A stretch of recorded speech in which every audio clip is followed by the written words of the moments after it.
County Commissioners meeting. Portions of this week's County Commissioners meeting has been edited out due to audio difficulties.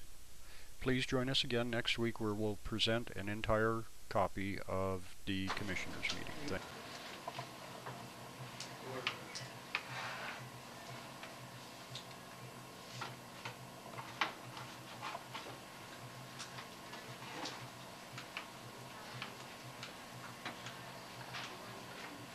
Okay, you guess any questions to ask us or anything?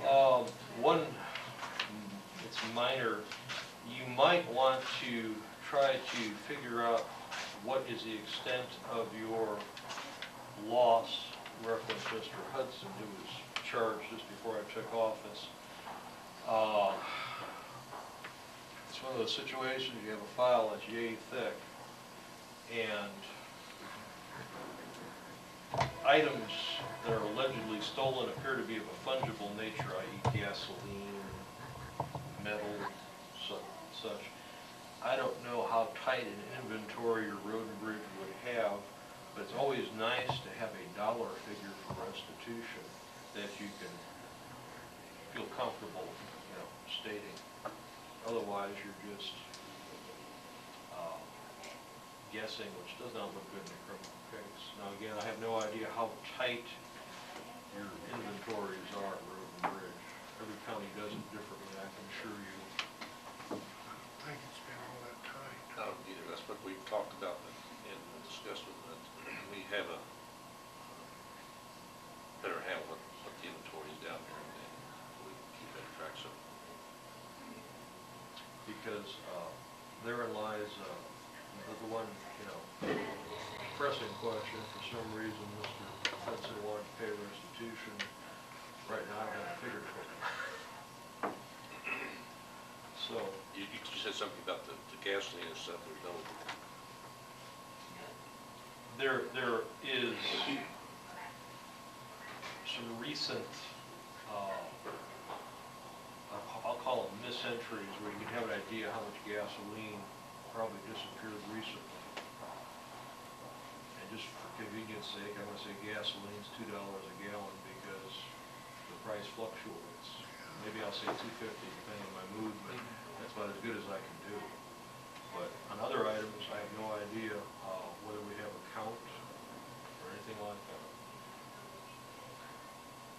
Say we haven't seen any of those reports either.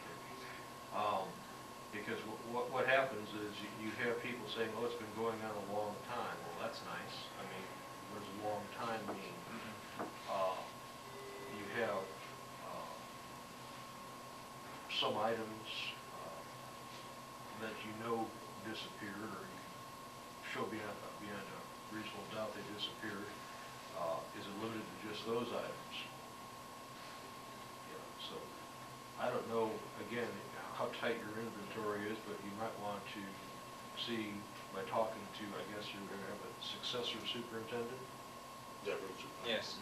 He or she needs to sit down and Put together something. Put together a fairly tight inventory, or otherwise you're going to continue to have a problem with people alleging stuff missing. Ellsworth County, I know they're real strict on, such and such truck has the following tools, and if they're missing, you, the person who's responsible for the truck, are responsible for replacing the tools, which sounds harsh, but I expect the tools stay around better. they do. Such and such truck has got the tools with the blue paint on them. Such and such truck has got the tools with the yellow paint. Such and such truck's got the tools with the orange paint. I got that. Okay. It sounds like kindergarten, but it works. So you'll need this amount of loss It's not pressing, but it's something to look at. within a week or two, or a week or two would be great. But I think because Mr. Hudson hired Old Holland, who is not in the best of health. Why Mr. Holland's taking new cases, because every year is a picture of health compared to him. I've been dealing with him 20 years, and he is not good health-wise. He had a mini, I'm not a doctor, so if I get in trouble. if you're having problems with your blood pressure, you could lose vision in your eyes. It's that bad. Yeah, we discussed with the road crew budget about setting up a new system to identify what tools we got and inventory them and have it, mark them some way, even maybe in engraving or something. Sometimes simple works real Yeah, well. and this is what hasn't been done as we suggested you do. But like I say, because of the health of Old Holland, the Hudson case will be moving a little slower than other cases of similar age. But the son, Young Holland, I see on a regular basis. I see him once a month, probably do about 10 or 11 cases. I'm assuming I will let you know when Hudson comes up with Young Holland. If I had Holland money, I would not be sitting here with you gentlemen today, present on a beach somewhere. If you know anything about the practice of law in central Kansas, you'll know that back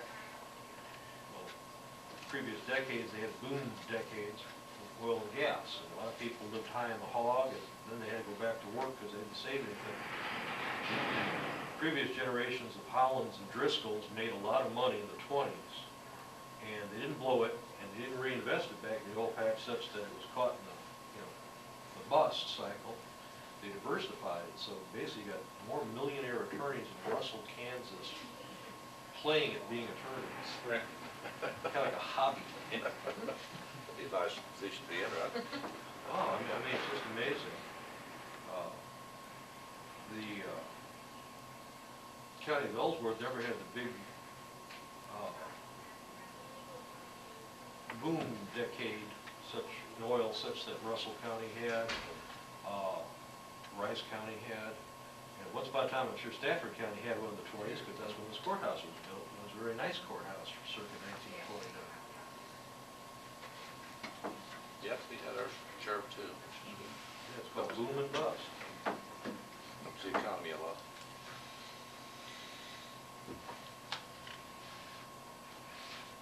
So, I suppose right now I'm here as your, prosecuting attorney, because as I understand it, Joel Jackson has been your county counselor. And it's not uncommon for counties to bifurcate or separate that position. In Ellsworth County, I wear both hats, which means I'm kind of a dinosaur because a lot of counties have been getting away from that. But like I say, I've done civil work for many counties, municipalities, even townships. Would you be interested?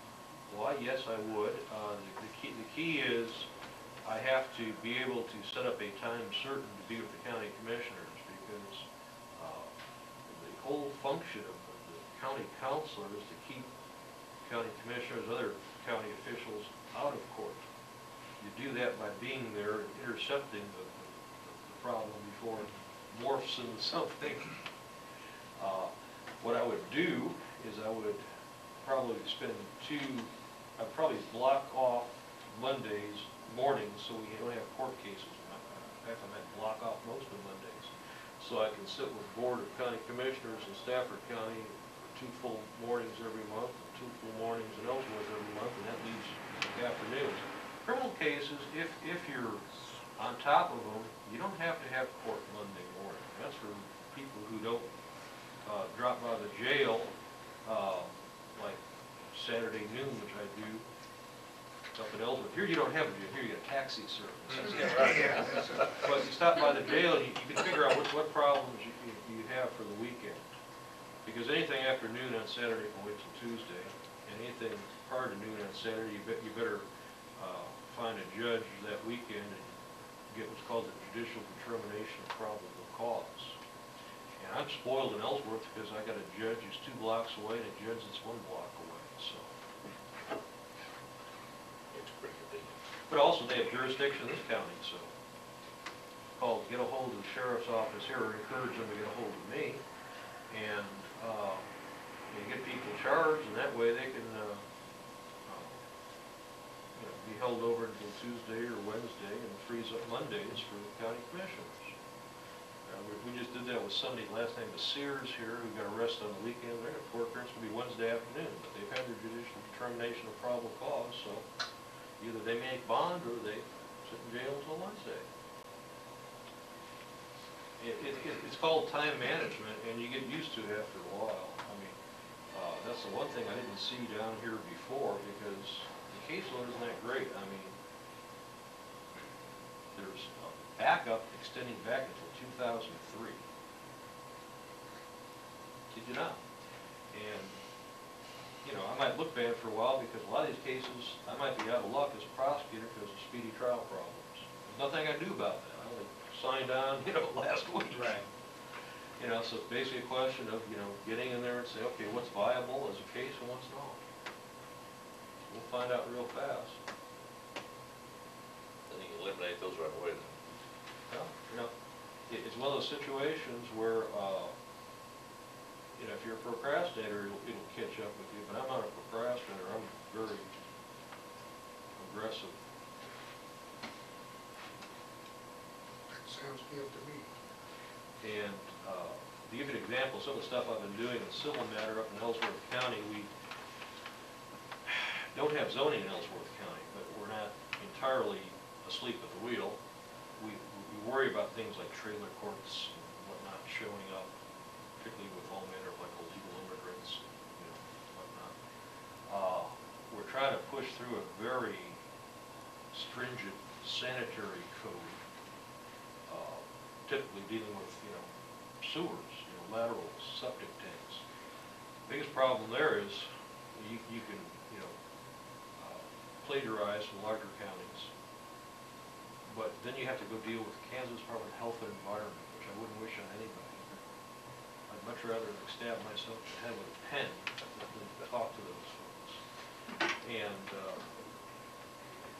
you know, it's a point where my county commissioners are probably going to say, gee, Joe, why don't you go to Topeka? It'd be obnoxious. If you end up in jail, we'll bail you out. But get them to rubber stamp it. We've been waiting on that now for 6 months. Another thing I'm doing, which is more simple, is for the windmills, we're requiring, because we have both a county and township road system, we're requiring our improved county roads to be essentially covered by an indemnity bond, cash at a local bank by the contractors who are going to build these wind farms, because we've learned from past experience that if somebody tears up one of your roads or busts the box culvert, they don't run forward and pay. They just have no sense of shame. You have to sue them. My personal favorites is Coke Oil. If you ever rip up one of your roads or bust one of your box culverts, the short answer is, unless you want to take their paltry, you know, $20,000 what they send you, you have to sue them. Been there, done that. And for example, in Ellsworth County, we don't have too many road problems because we're both county and township. The townships are on their own. That's where we are here. Okay. In Lincoln County, they have a county road unit system, and so they're always involved in road lawsuits. Yeah, they discussed having a county-wide system, and If you can find somebody who still wants to serve as a township trustee, let them. that's what we decided here. It looks a lot better after this, some other county, I think it's a lot better. Oh, otherwise, you know, in Lincoln County, where I've had a pinch hit sometimes, you know it's a bad Monday when they have a room that's maybe half the size of this room for the county commissioners to meet in. You know it's a bad Monday when the line stretches out. Yeah. It's always about roads, because in a county road unit system, I mean, hey, my road is, you know, in bad shape, I'm going to talk to those county commissioners. Yeah, I think our system works pretty well the way it's been. Yeah. It is tough at times to get board members. Don't have as many people living out in the country as you used to. It's hard to find people to serve. We have a couple townships where I think population's down to about 6 or 8. Yeah. But it's been suggested maybe a couple of these townships going together. Townships can consolidate, and better that than the county taking over every road, because that's a money pit. And every time you have one of those box culverts, by the way, I hate box culverts. Because every time you got to replace one, you got to do it with KDOT standards, which are ridiculous.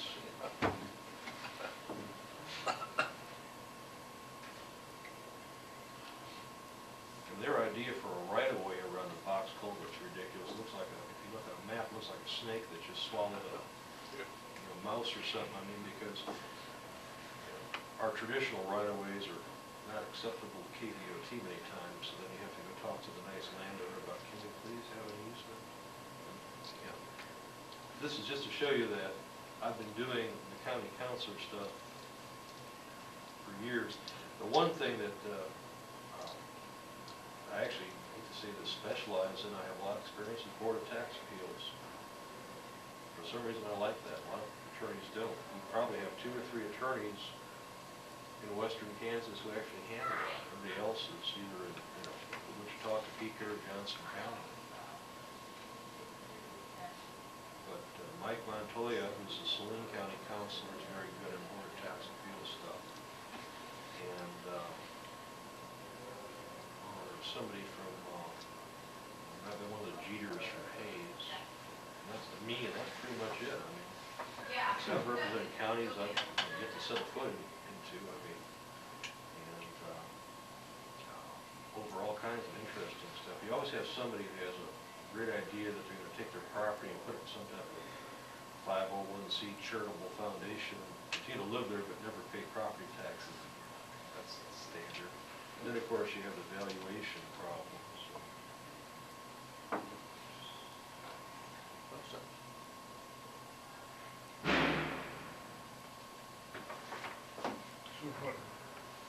So what's the next step? Do we have to go into an executive session and? So I'm going to go into executive session for 10 minutes to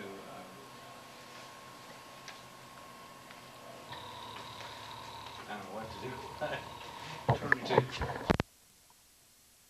The other one went. There you go. Okay. Right, that's right there.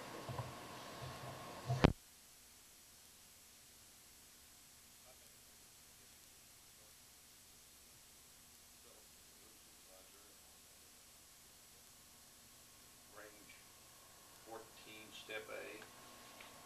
I'll second that To motion. move the second, we start Philip on this range 14, step A. Yes. All in favor, say aye. Aye.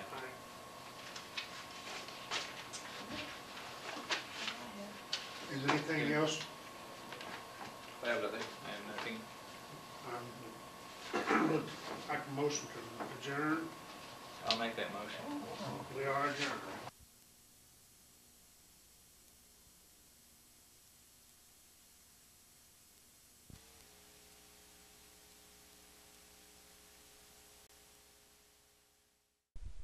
Thank you for joining us on this, our very first presentation of the County Commissioners meeting. We look forward to hearing your comments and suggestions. Please feel free to call us at 620-549-6351. Thank you very much.